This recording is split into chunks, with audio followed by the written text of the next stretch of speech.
Acompanha comigo a leitura. São todos argumentos da função soma-C no Microsoft Excel em português versão 2010, quando são todos declarados respectivamente. E ali vem a letra A, intervalo, ponto e vírgula critérios, ponto e vírgula intervalo soma. Letra B, intervalo soma, ponto e vírgula critérios, ponto e vírgula intervalo. Letra C, intervalo soma, ponto e vírgula teste semântico. Letra D, intervalo soma, ponto e vírgula teste lógico. Letra E, intervalo, ponto e vírgula teste lógico. Bem, pessoal, para entender essa questão, nós temos que abrir aqui o nosso Excel.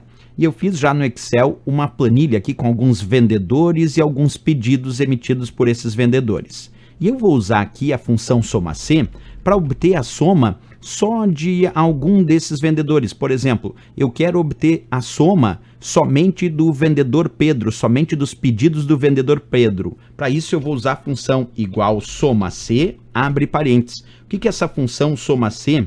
Vamos só fazer de novo ali a digitação dela aqui, ó.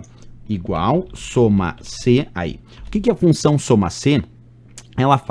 Ela soma se os valores estão de acordo com o critério.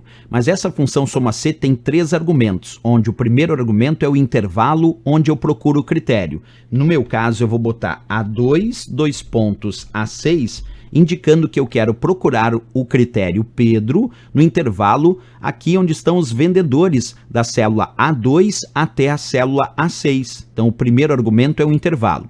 O segundo argumento, eu coloco ponto e vírgula, e aí eu boto o critério desejado para essa soma, que no meu caso é Pedro. Então, como Pedro é texto, eu vou botar no segundo argumento Pedro entre aspas.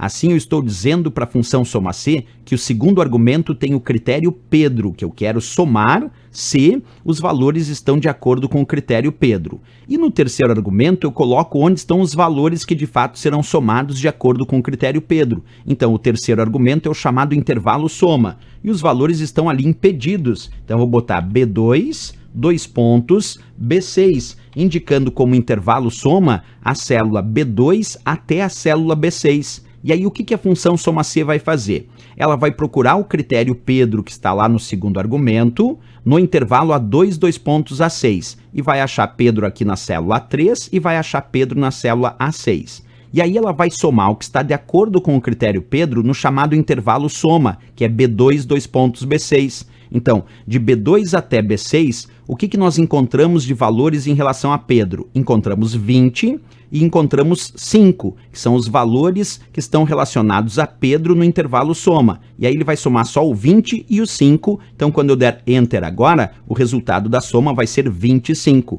porque só somou os valores que estavam de acordo com o critério Pedro. Portanto, agora voltando para a questão, quais são os argumentos que existem na função soma-C? O primeiro argumento é o intervalo.